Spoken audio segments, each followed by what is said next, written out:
प्रेमियों को श्री राधे राधे। वैशाख शुक्ल पक्ष तृतीया को भगवान श्री परशुराम का जन्मोत्सव मनाया जाता है।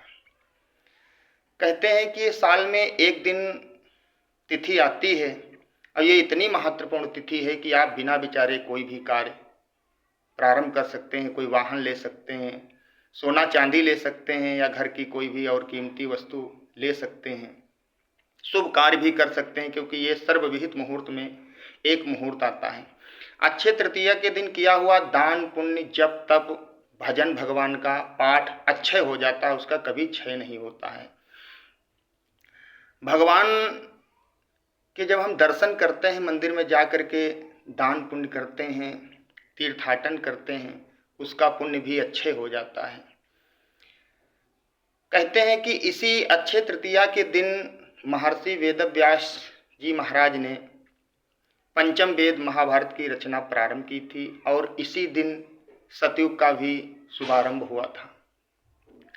आज के दिन हम पक्षियों के लिए मटके में पानी भी रख सकते हैं, ये भी बहुत पुनीत कार्य है।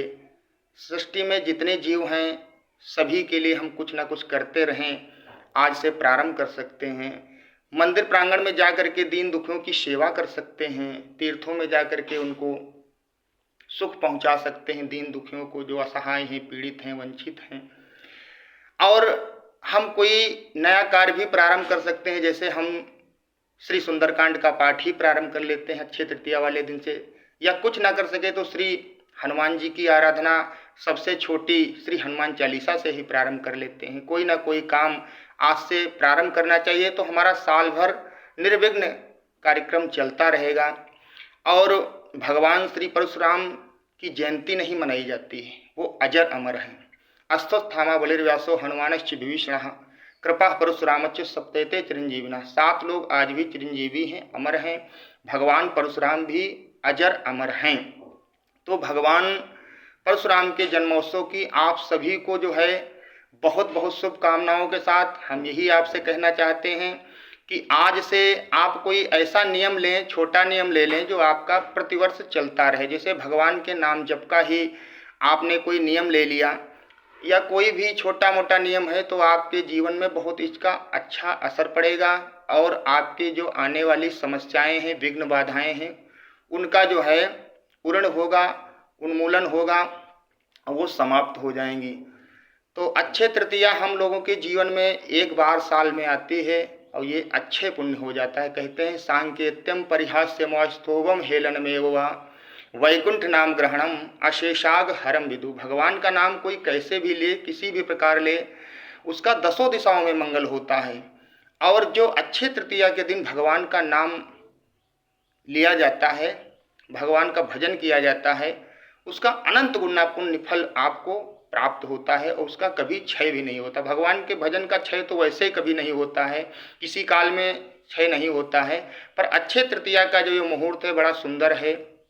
और इस दिन हम सभी को प्रातःकालीन उठ करके स्नान इत्यादि करके अपने इष्ट आराधना, जो भी आपके इष्ट हैं उनकी पूजा करनी चाहिए, माता पिता को प्रणाम करना चाहिए, अथवा कुछ न कर सकें तो पशु पक्षियों के निमित्त ही कुछ जो है दाना डालें, उनके लिए पानी का प्रबंध करें, अथवा गौ माता की सेवा कर सकते हैं। गौ माता की सेवा करने से हमें सारे देवी देवताओं की सेवा करने का पुण्य फल प्राप्त हो जाता है, क्योंकि गाय के शरीर में सारे देवी देवताओं का वास होता है। इसलिए गौ सेवा भी आज कर सकते हैं।